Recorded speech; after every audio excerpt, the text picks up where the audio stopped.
for us for one or two things that you learned from those extraordinary monks that when we go back into Goldman Sachs, when we go into fill in the blank, professional services organization or teachers or whatever we do as parents, I think there's several things. I mean, I think the thing that first pops to my mind is something I repeat endlessly, that it's in our own self-interest to forget our self-interest. And the more successfully you forget your selfish motivations, the more successful you will become. Because you talk about selflessness and service, right? Right, service and selflessness. That's I mean, this is my projection. The monks don't talk about service and selflessness. I invented that, but that's the words that I put to what they do. But they're so, and I said it's not that strange if you think I came up through sales, and any great salesman knows or should know that the more he forgets about his product, forgets about his commissions, forgets about his quota, and fanatically focuses on serving his customers' needs, the quota takes care of itself. Everything that we think that we value is a trailing indicator. It's a byproduct of the same thing with leadership, which is to me is what is the fatal flaw? Most people get into leadership because they want to get promoted. They don't realize that the fastest way for you to get promoted is to get somebody else promoted. Your job as a leader is not to get promoted, it's to get other people promoted.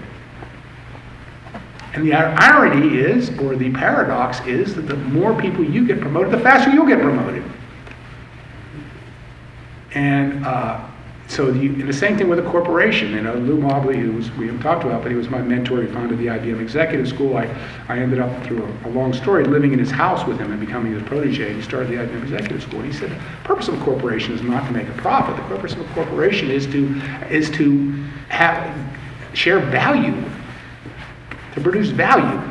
And profit is the measuring stick that we use to say whether we're achieving our goals or not. It's not the goal itself. It's the trailing indicator. The more a corporation forgets about profit and instead fanatically focuses on providing service to other people, the people who need it, the more profit they're going to make. And that leads into the other big thing that is that I learned from the monks, that is what I call aim past the target. Aim past the target. Aim past the target. That we all know that if you're going to play basketball, they say aim for the back of the rim.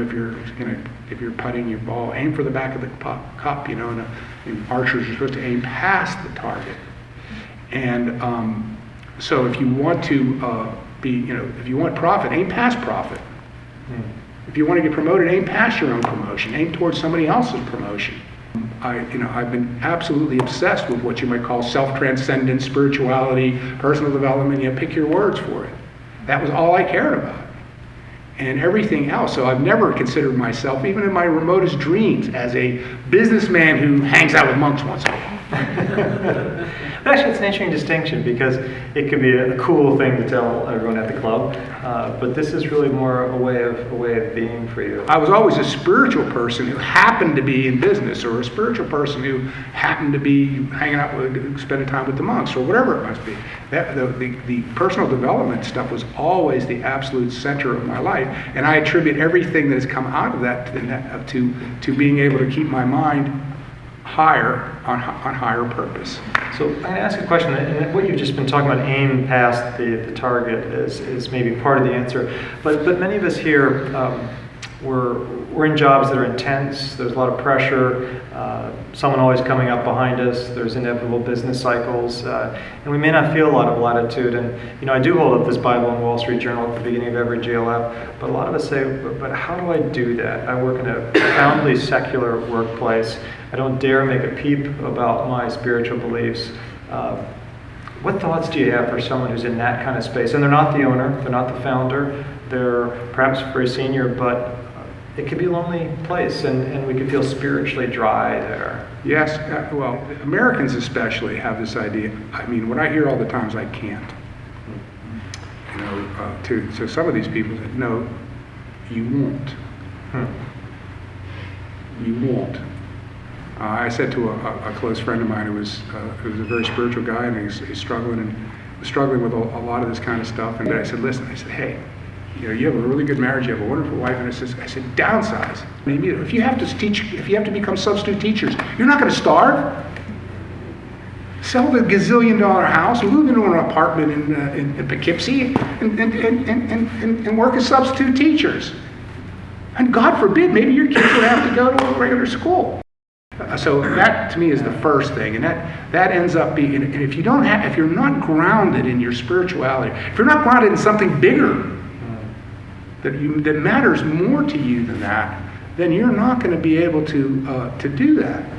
One of the folks I interviewed, I haven't had he spoke to my students, and I asked him sort of a similar question: what advice would you give to graduating from this fine institution, the world's your oyster? And the first thing he said is build a moat. It was Jimmy Dunn. Build a moat. And they're like, moat? What are you talking about? I said, yeah, like a castle has a moat around it. What's a moat do? It protects you from invaders. And he said, buy as early as you can as a couple. If you're married, buy a house. Don't stretch too much. And I'm going to give you the worst tax advice and the best life advice. Pay it off in 7 years. Chances are that you're going to work in a job that'll make more money than most people because of you're a little bit ahead of the race by graduating from the institution you are. Pay it off as quickly as you can. And then from that point, to anyone who says, who tries to do something that's compromising, that you've got your mortgage taken care of. That's your moat. You're saying that you can downsize, there are options. You have lots of just practical things so you don't get ahead of your skis and get entrapped with, it's so easy to do in this and neighboring zip codes, to feel trapped when we're maybe, to your point, we're not as trapped as we think, although it can feel oppressive at times. The other flip side of that is that I just have to say, and all I can do is tell you this intellectually, because I can't live your life for you. I don't want to either. But every time I summoned the courage to just do the right thing, it always worked out. And that's necessarily in the short term. I tell a story of my... Can you think of an example or an illustration? Yeah, the story I tell, I moved down to North Carolina. I wasn't actually working at the time. The company, I went down there to take a flyer on a corporate startup, and it ended up flaking out, and so I wasn't even working at the time. And I get a telephone call from an old friend of mine from the cable TV business, and his name was Joe Tossick. Joe calls me up and he says, "Oh yeah, I got this exciting thing. We're going to put the band back together." He said, "I got $150 million to take UPI out of bankruptcy and turn it around. And I want you to be my number 2 man. I want you to be my executive vice president," he said, and he gave me this huge salary and all the perks and all that kind of stuff. But he says, you got to move to Washington, D.C. And I said, "I can't move to Washington, D.C., Joe." He said, "Why?" I said, "Well, I just gave these talks at North Carolina State University, and these kids walked up afterwards, and they were impressed by what I had to say about spirituality, and they asked me to coach them." And I said, "Well, let's start a little student club. Let's get a room." And there was 4 of them. I said, "I'll come over on Thursdays and I'll share with whatever wisdom I've been able to get." And I said, "So I can't move because I promised these kids." And he said, "What?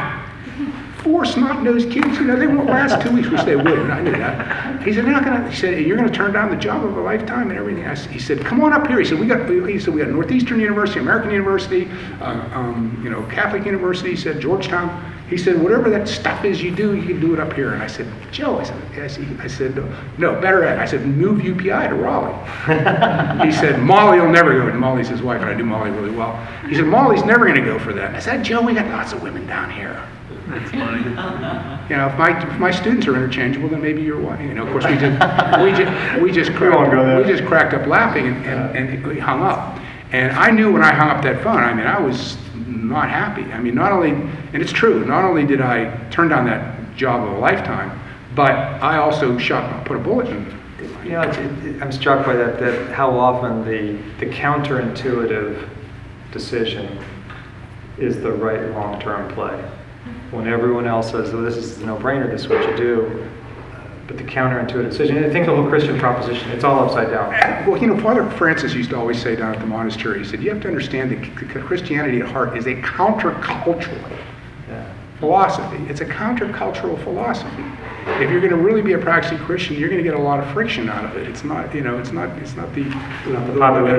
popularity thing." And that's one of the things I got at, not in Christian, I didn't mention it specifically in the Forbes article, but I said, every time I've turned down so many sure things, safe bet, the obvious thing to do, and who do you turn to for advice? Because if you turn to anybody for advice, what are they going to take the damn job? They're going to say the same thing Joe said to me, you know. So it's a really hard, you know, you really have to, this is the third thing I'd say about the question that you just asked. You need a community.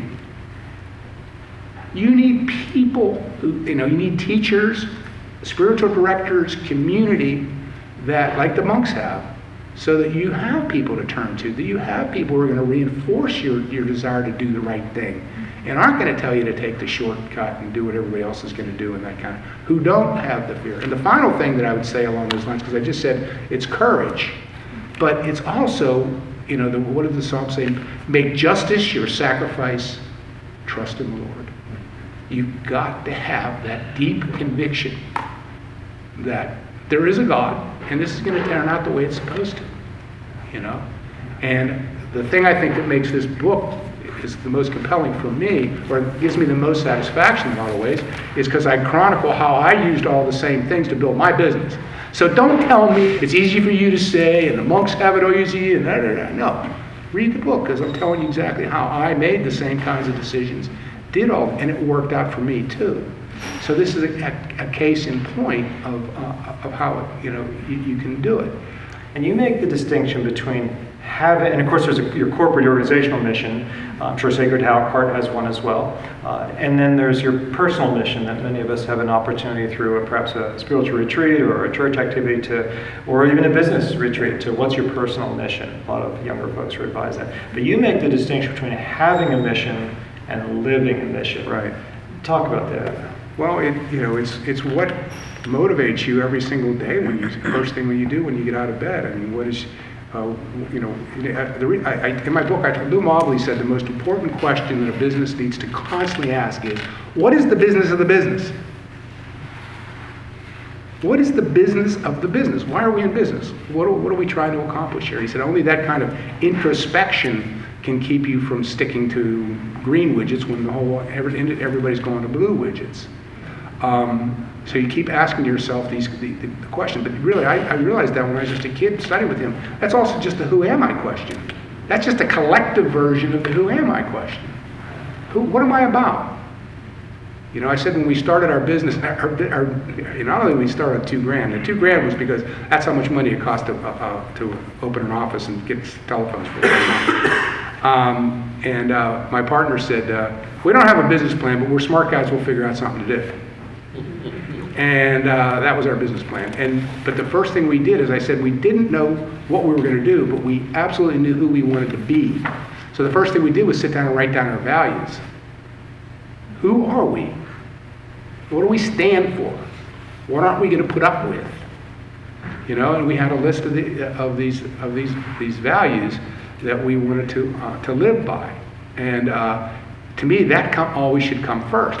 That's aiming past the target. That's starting with putting your heart in the right place, and then letting the fundamentals of the business flow out of that. Well, the monks have, that you write about also in your books, the monks have, at least at Mepkin Abbey, sort of a three-part move that any corporation, no matter how big or small, can, and even if you're somewhere in the middle and you're not the one calling all the shots, one part is to have a mission. The second, it's an organizational mission, personal mission. The second is individual transformation, which we could call growth, development. And the third is community. Right. And so they sort of interweave these three. And you could argue that mission has a theistic, a godly component to why does God have me here? How am I meant to transform or grow through this experience? And how am I meant to be a healthy member of the community? It's really a heck of a little triangle, isn't it? Absolutely. And I think the thing that I also have enjoyed about this book is I stick my neck out. I say in the end of the first chapter, I said, here I say everybody thinks first of all that everybody has their own mission, or that it's relative. Everybody, who's to say what, And I said in the book, in the Business Secrets, I said, dare I say it dogmatically. Bashful as you are. Yeah, bashful as I am. I enjoyed that so much right now. Dare, because everybody hates dogma, so I'm going to use it desperately. Dare I say dogmatically, we're all have the same mission. And that mission is to be transformed from a selfish to a selfless human being. That's why we're all here. From selfish to selfless. So to be transformed from every baby starts out screaming, mine, mine, mine. you know? And little by little, we become a little bit more selfless, you know? Even a serial killer will probably, you know, will tell you what time it is if you ask him on the street. So, you know, and so being transformed from us, and this is what the hero, and I use the model of the hero's journey, that the whole hero's journey, the arc of the hero's journey, is to be transformed from a selfish to a selfless person.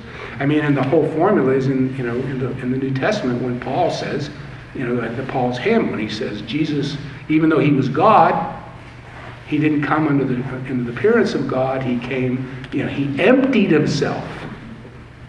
He said, he emptied himself even to the point of a humble servant to death on the cross. This is, you know, the Greek word for this is kenosis. It's the self-emptying. So in a theological way, that's another way of just saying that we're here to become empty, to be emptied of our selfishness and our selflessness, to become one as much as far as we can get to becoming one with God. Which goes back to a counterintuitive, in a world where we're taught to be all we can be, and it's so much focus on the self, which has healthy components, to be sure, that it could be perverted into a distortion of a faithful life. I just came from the conference last week on the dignity of work with the Napa Institute in Washington, and I actually got talking to one of the speakers there because everybody was talking about, you know, the dignity of work, and I said, you know, the thing that is missing from a lot of this discussion, I said, is the idea of community. You know, yes, it's important that we treat each individual person with dignity, and no matter whether they're, you know, washing the dishes or making $1 billion, they're all the same. But on the other hand, it isn't all about me either. You know, there's times when I should, you know, forget about myself in the service of the overall mission of the organization. Would you tell the Rolling Stones story, please? Any people like the Rolling Stones here? I hope there might. Okay, so tell that story, and then we'll jump in for some Q&A. Well, you can give us the short and sweet version. I was a fanatical Rolling Stones fan, so were a bunch of my friends. In 1972, the Rolling Stones were doing a concert tour. Exile on Main Street. Exile on Main Street tour.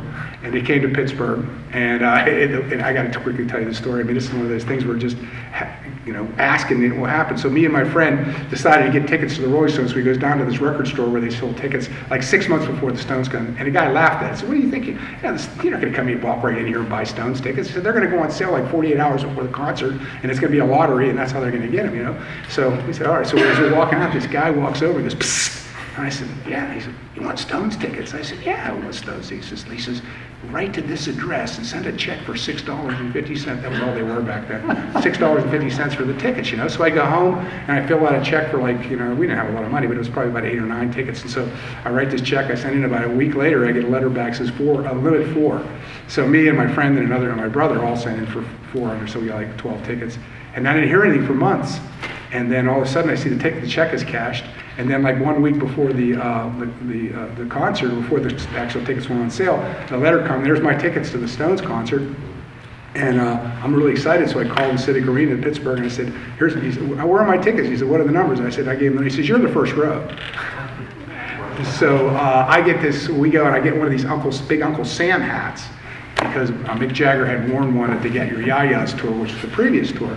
So I'm sitting in the front, sitting in the front row of the Stones station, and all of a sudden the roadie comes over right before the concert. He says, Mick wants to wear your hat. So I gave Mick Jagger, I gave my hat. So Mick Jagger wears my hat during the concert, especially for Jumpin' Jack Flash. He's wearing my hat, you know. And then, of course, you know, being Mick Jagger, at the end, what did he do? He threw the hat into the crowd, which was promptly tore to pieces. But I didn't. So, but what I said in my book was that as I started back to my car after the concert, I said I suddenly felt really let down. I felt one of my depressions coming on, and I said I really didn't try to. It said it lasted for about a week or 10 days. So this high, and now this low. And I said I didn't inspect it too closely back then because I think I was afraid about what I might find. I said, but I think what it was about, that seeing the Rolling Stones in concert with Mick Jagger wearing my hat was supposed to mean something. It was supposed to bring me to a whole new level of existence.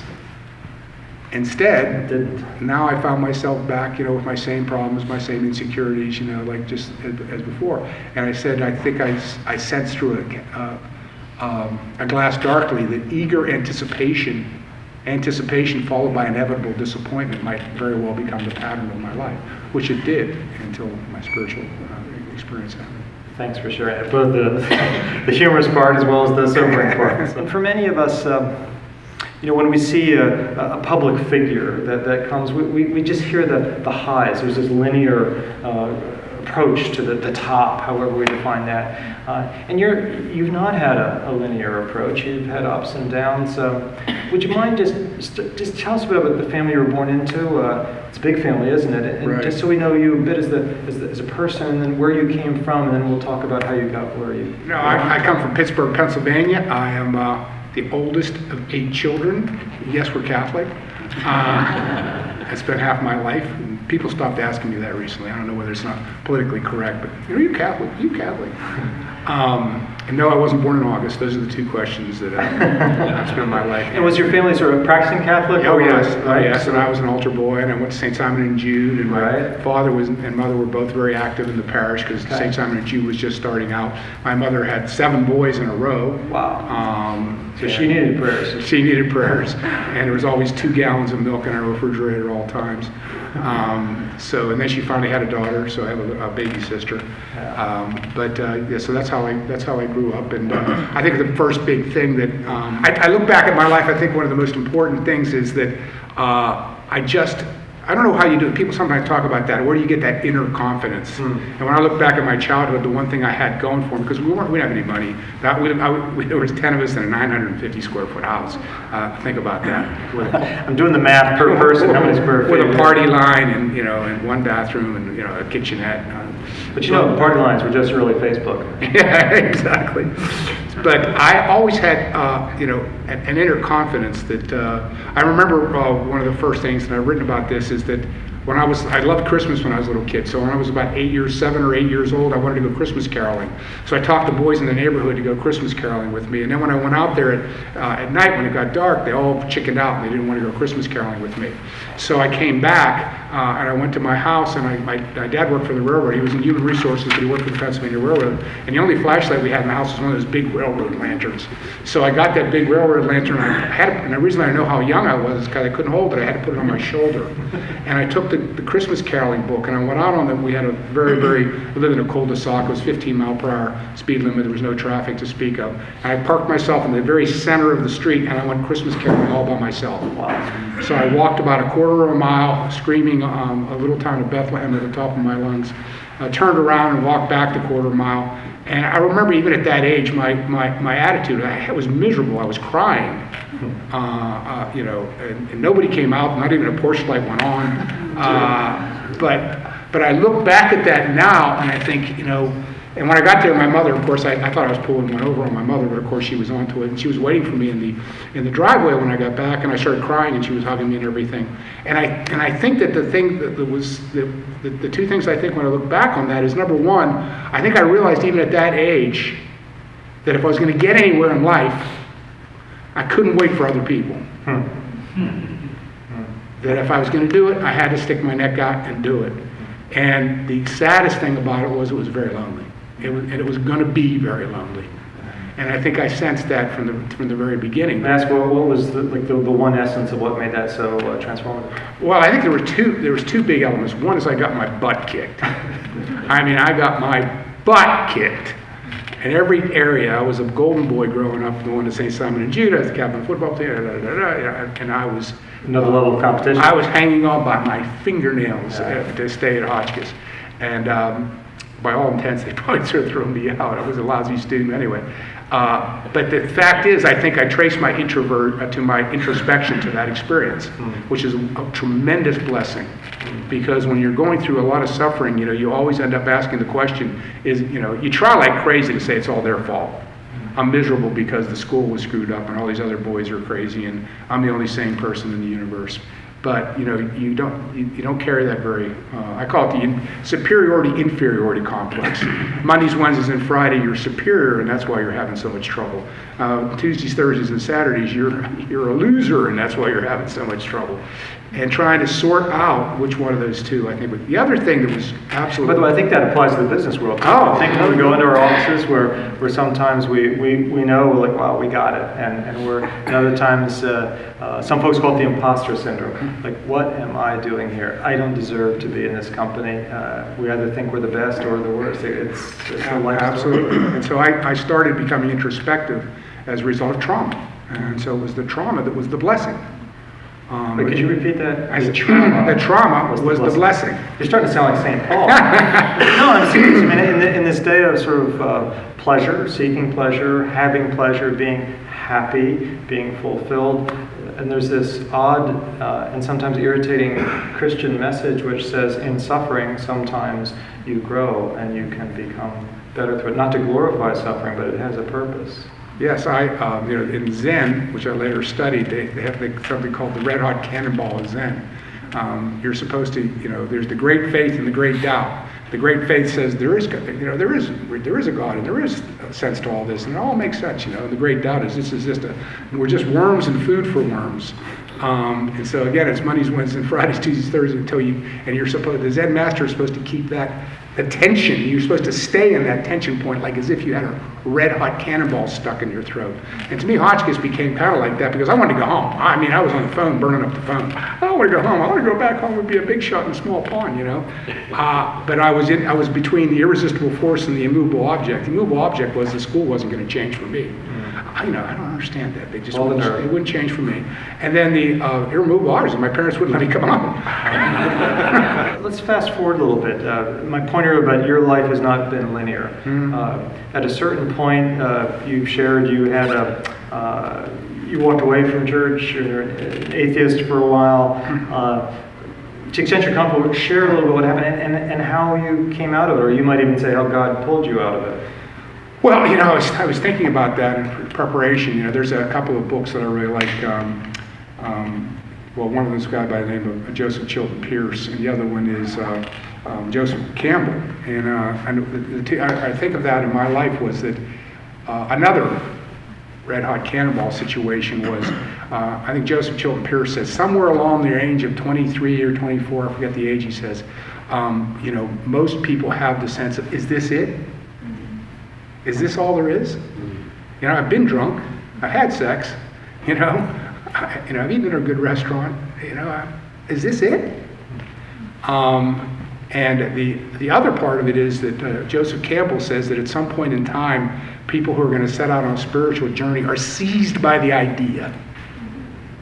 They're just seized by the idea that, wait a second, there's something so much more.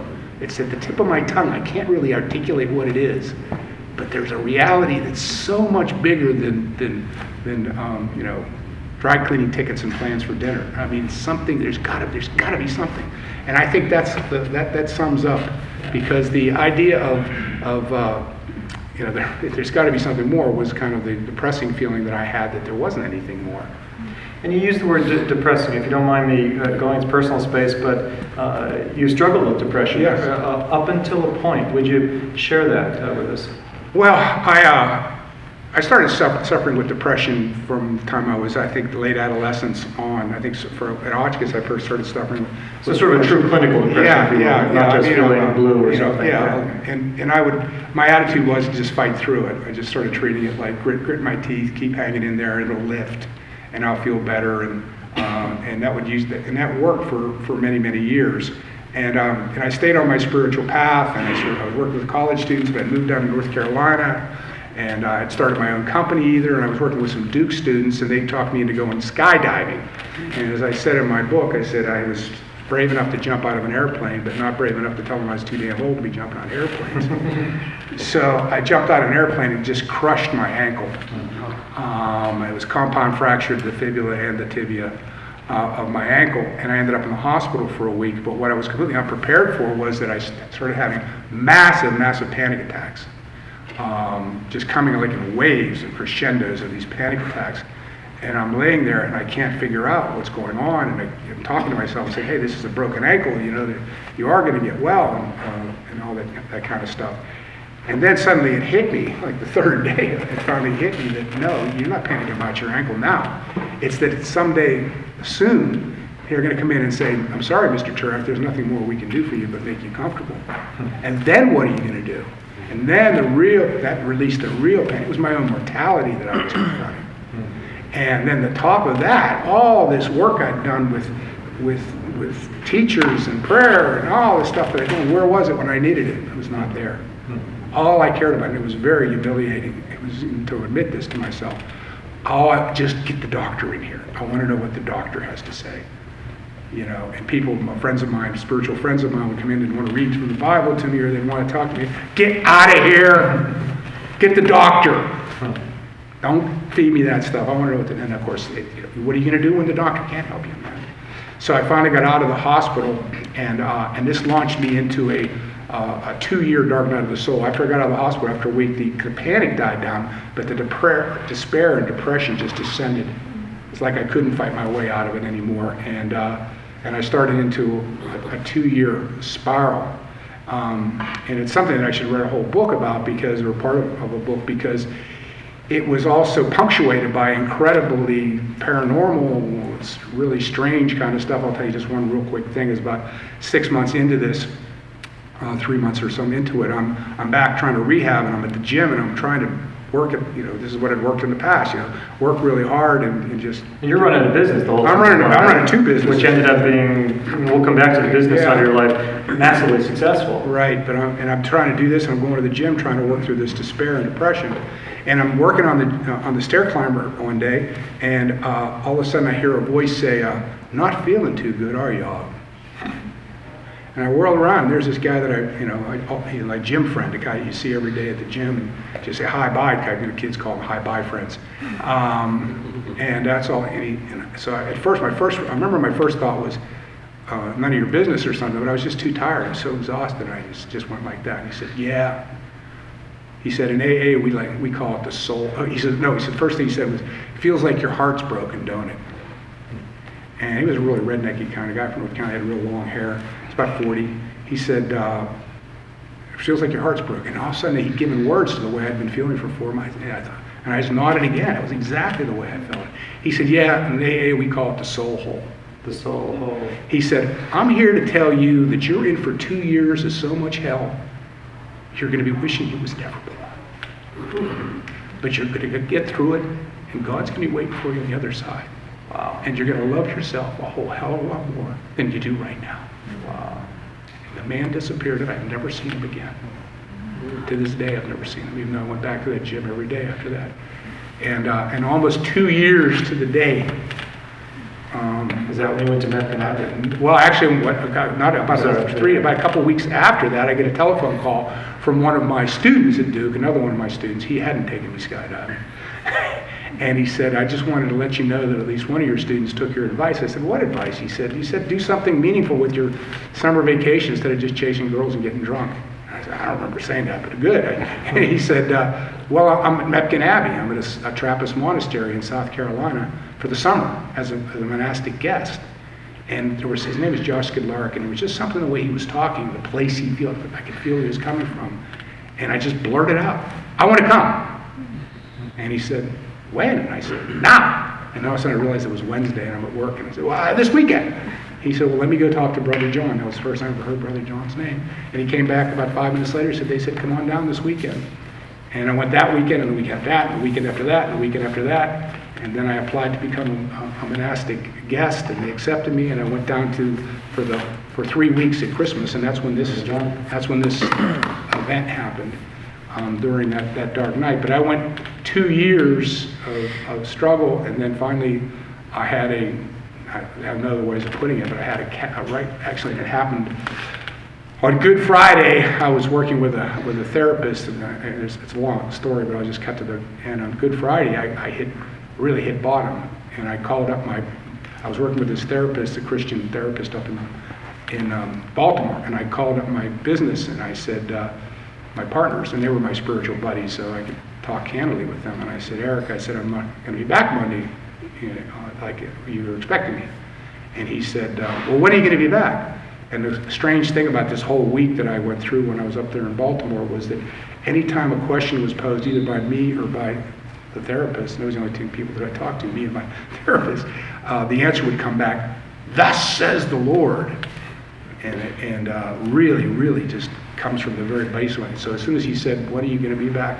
I just heard myself say, I'm not coming back. I'm going to die or be institutionalized. That's pretty heavy. Yeah, and then I finally passed out, and that night and the next day I went in to see the therapist, and thinking very much, absolutely convinced. I don't know if you've ever had one of those dreams where you're in a line and you're waiting to be executed. You're going to be guillotined, you're going to be hanged.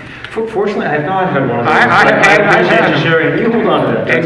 And you have that sense that you better get out of line, but you never do. There's something inevitable about it. You just have to stay in line, and you have to just. And so I went to the therapist the next morning after having this horrific dream, which I won't get into right now, which I thought was the absolute nadir, the bottom of the barrel. I said, I'm going to tell him this dream, and that's going to be the breaking point, and he's going to call the 911, and they're going to take me away, and that's the end. But it never occurred to me, I still have to go see him. This is my destiny. That's where I'm going. But instead, what happened was I had this unbelievably cataclysmic spiritual experience in his office. And really, the next thing I remember, it was Easter Sunday, and we're at his church, and we're standing outside, and Mass is over, and the bells are ringing, and the sun is shining, and I was reborn. And as I told you, that was 1998, and I haven't had a day's depression since, or I haven't had a moment's depression since. And I told David, I said, I was asked because of this book, somebody was interviewing me, and they asked these questions, and they asked me, what is my proudest achievement? And I said, my proudest achievement happened a couple of years ago when I was going to the gym, and there was a guy there handing out towels. And which is kind of interesting because with the gym I go to, they don't have a guy to hand out towels. There's a stack of towels, and you take a towel. But this one day in the 20 years that I've been going to this gym, this guy was handing out towels. So he hands me a towel, and as I go to take the towel, he locks it with me, and he says, "If you could be anywhere doing anything, where would you be doing what right now?" He says like that, and without even a moment's hesitation, I said, "I'd be right here, right now, doing this." And as I walked away with my towel towards the thing, I realized I had tears in my eyes. And I realized that answer had come from the absolute very bottom of my being. That I was exactly who I wanted to be, where I wanted to be, how I wanted to be. Or as we were talking about, a good friend of mine told me one time that all he really wanted out of his spiritual path was to hear that voice that said, "This is my beloved Son, in whom I am well pleased." And that's the way I felt. And that's the way I've felt ever since 1998. So.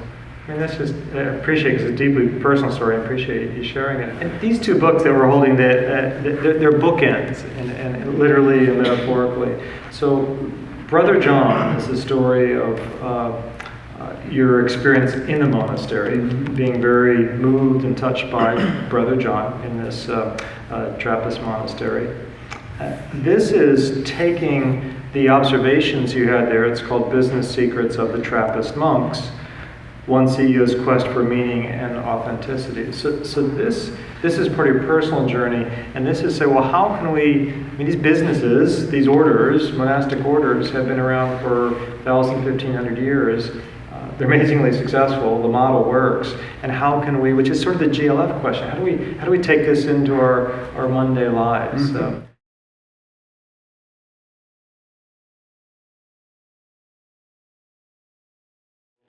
Well, the first thing is you go to church 8 times a day.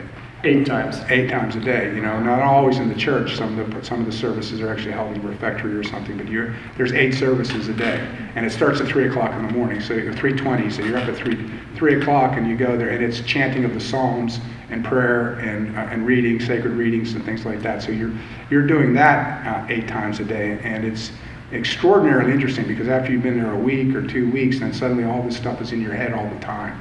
So you find yourself inevitably just praying all the time without even trying. It just becomes, I remember one time I was at work and there's a hymn that you sing. They sing the 12 noon prayer is only a 10-minute service. It's very short before lunch. And they sing this this ditty. It's, "Blessed are the pure in heart, for they shall see our God." And I find myself at work and just going through like, "Blessed are the pure in heart, blessed is the..." And that would lead to contemplation kind of thinking and things. Secondly, they have what's called Lectio Divina. So in between these services, especially early in the morning, you do Lectio. And that is to focus on the scripture Read it really, really slowly, just maybe one verse, and then just let it speak back to you. Don't try to analyze it. Just see where it kind of takes you. And that's one of the reasons they do these very early morning services, because they strongly believe that in the very early twilight, you're not quite awake yet. You're not supposed to be completely awake. And you're in a place where, and I guess in our modern psychological sense, was the unconscious. You're more in tune with your unconscious mind, and so that helps it. So and then of course there's all kinds of spiritual direction that's available to you there too. So I had a spiritual director, actually my spiritual director, Father Christian, who I talk about in both of these books, just died about 2 years ago at the age of 100. So he lived to be 100 years old. He was my spiritual director. So I'd see him on a regular basis, and we would talk about various spiritual practices and stuff too. Other than getting up at 3:10 in the morning, much of that's transferable to our work lives, isn't it? Well, you can get up at 3:10 in the morning if you want to too. But yeah, a lot of it is. I mean, again, it's kind of like exercise or anything else, or your diet or anything else. You can say I can't. But if you have to have the intentionality, and so there's no other way around it. You have to absolutely live them. You articulate them, you talk them, but you make the kind of sacrifices. I tell the story that when we finally got a chance to sell our company, we sold it to an Israeli company, and we came, and me and my partners got together, and we said we want to give. It came out of nowhere. We weren't trying to sell the company or anything. So. It just all came together, which again, when I talk about the Lord's, we ended up selling our business on March 31st of 2000. June of 2000 was when the dot-coms crash happened. Our company would have been worth 10 cents on the dollar at that point, but compared. So we said we want to. We had to close by March 31st. We went to them. We said we're going to give 5% to our employees, and they said, "What?" There's like 50 lawyers and 50 accountants, right, and all this stuff. And there's Israeli lawyers and New York lawyers and North Carolina lawyers and accountants and everything. And they all came in one mass. I said, it's the only time they ever agreed with each other. You can't do this. You're going to completely foul everything up, because if you give them the stock, it's got to be worth something. They're going to pay the taxes, but there's no public market for the stock, blah, blah, blah. And we just said we're going to do it. And they said, but if we don't get this deal done by March 31st, the whole deal's going to fall apart. You're not going to. We just hung in there. We just continually repeated, we're going to do this, we're going to do this. And finally, they gave in, and they worked like maniacs. God bless them, and they turned it into a stock option plan, and everybody got their share. And then a couple months later, I'm in Israel, and one of the guys, one of the lawyers, says to me, he said, or 6 or 8 months later, he said, hey, you know how, because now the dot-com thing happened. He said, you know how close we came? If we'd have extended that thing another 6 weeks, he said, this deal would have never happened.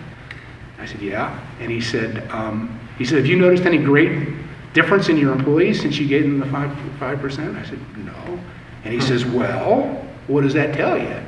And I said, it tells me I'd do it again in a second. And kind of what you're saying, someone is engaged. If they've bought into the mission, while they'll certainly appreciate the stock that you gave them that they weren't expecting, that's not why they come to work here. Exactly. That's a wonderful, that's icing on the cake, but they come to work for a whole different set of reasons. I ended up writing in my book, I said, I think that the benefit, such as there was that these people who work for us sensed 6 or 7 years earlier that we were the kind of people that might do something like that. And that if push came to shove and our values said we needed to do that, the values would come first.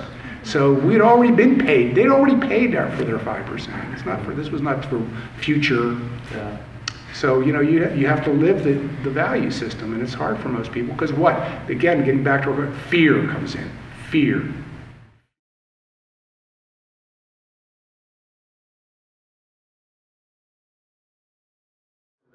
I would say the same thing that I say to people when they're talking about strictly from a career. What do you say to somebody who says, well, my career is kind of, and instead of being like this, I'm kind of muddling through. Get out of your comfort zone. Take risks. There's no substitute for that. Well, I think that the spirit. I am a big believer in it's not what you think. I even put this on Facebook. I said I don't really care so much about what you think or what you say. What I care about is what you do. So a spiritual risk would be saying I'm going to go down to Mepkin Abbey for a month, Mr. Boss. I'm going down to Mepkin Abbey be a monastic guest and get down there and do that for a month.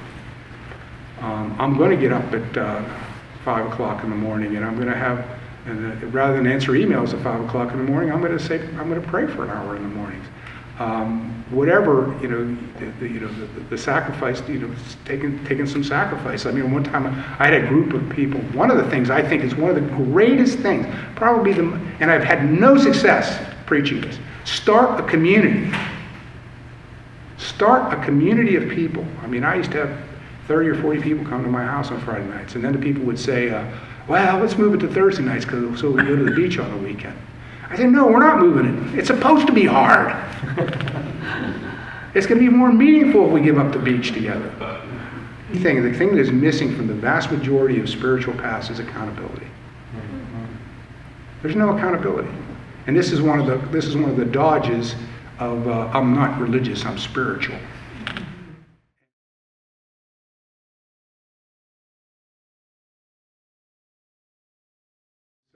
When I sold my company, I put in my two or 3 years of golden handcuffs, and then I left and I went off to St. John's up in Minnesota to study theology for a semester, which was the greatest, most fun things I ever did. But anyway, I came back, and it was 2004, and one of my former students at Duke University sent me an email and said that the Templeton Foundation had this contest, for essay contest, and I should enter it. And so I looked it up online, and it was in 3,500 words or less, answer the question, what is the purpose of life? And Socrates, Plato, Jesus. Yes. And then I looked at it. It was open to previously published material, professional writers. It had been going on for 18 months. I had 2 weeks. And I'd never written anything before in my life for publication, But, it's the same person doing Christmas Carol. And I said, what the heck, why not? So I started into it, and I was getting nowhere. And actually, it was not my idea. I was just throwing stuff in the wastepaper basket. And another one of my students, George Bueller, actually, came by, and he saw me struggling, and he said, why don't you just write up that story about Brother John that you like telling us all the time?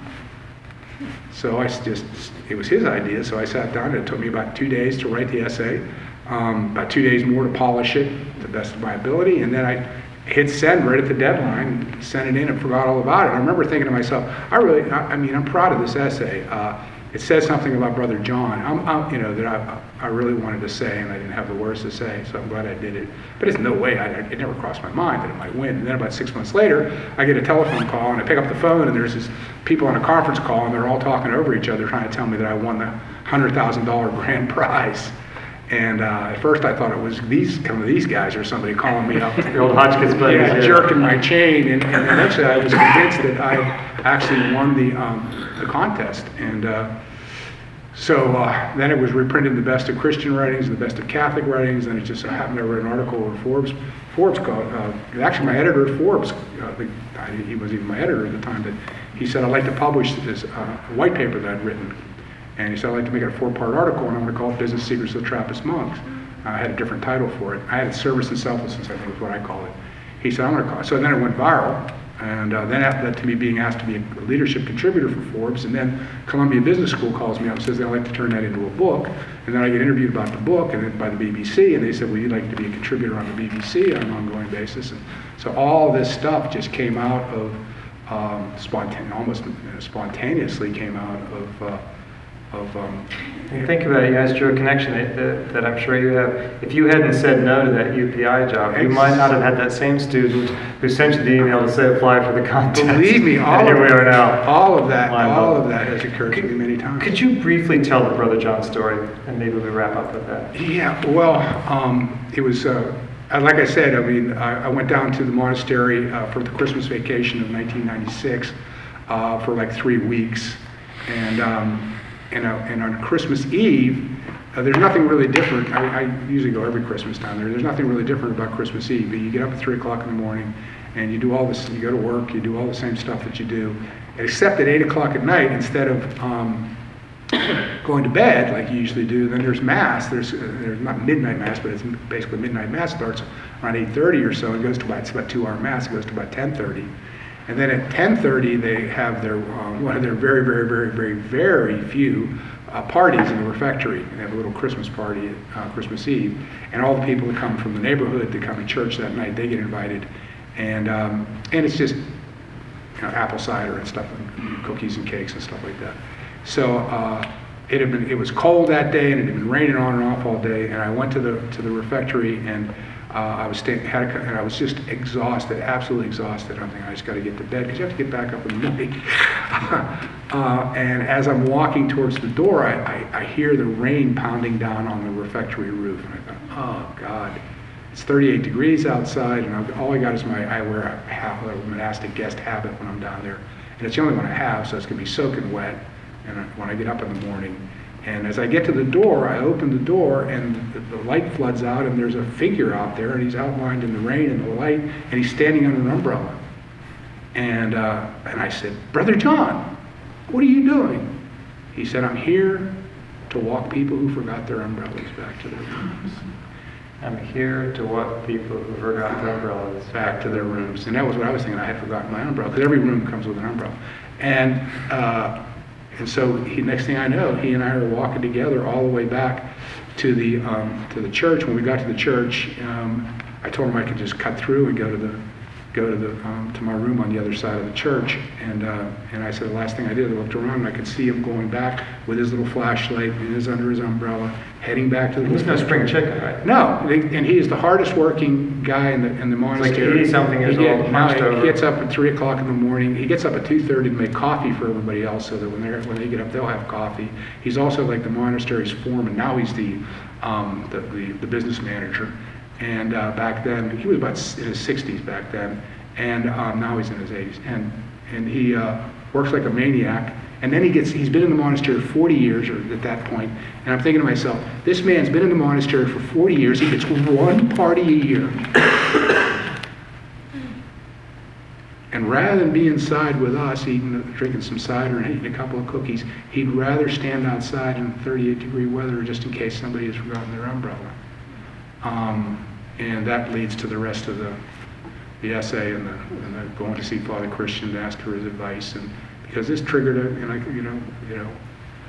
how am I going to live up to that? Where does that kind of spirituality, all these questions, all this kind of, but I realized later when I finally won that essay award in 2004, the nicest compliment I got was my brother is a lawyer, my youngest brother is a lawyer. Actually, I have two brothers that are lawyers.